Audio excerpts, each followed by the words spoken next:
Bonjour à toutes et à tous et bienvenue dans ce tout premier épisode de C'est pour quand. Aujourd'hui nous allons nous intéresser à un sujet passionnant. Quand l'homme marchera-t-il sur Mars? C'est parti.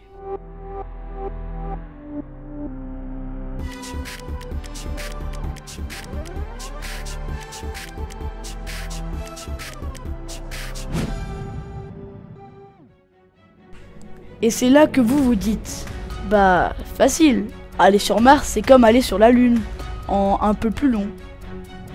Mais ça risque d'être un petit peu plus compliqué que ça, car au moment où les deux astres sont au plus proches, il reste quand même environ 55 millions de kilomètres qui les séparent, soit environ 150 fois la distance Terre-Lune.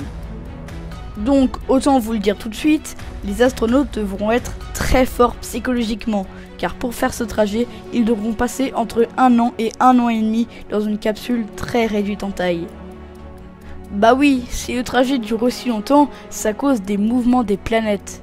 Si les planètes étaient immobiles, il ne faudrait que 39 jours aux astronautes pour parvenir à la planète rouge.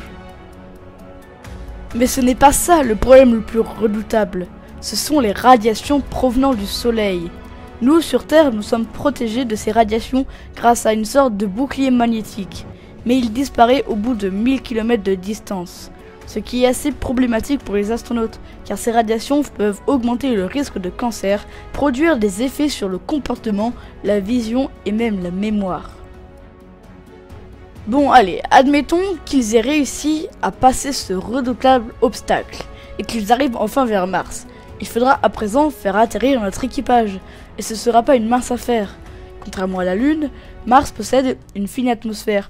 Donc, pour éviter d'être réduit en cendres pendant la descente, le vaisseau devra réduire sa vitesse en allant très vite, environ 18 000 km/h. Une fois que les astronautes se sont posés sur Mars, ils y séjourneront entre 12 à 18 mois, le temps qu'une nouvelle fenêtre de tir s'ouvre.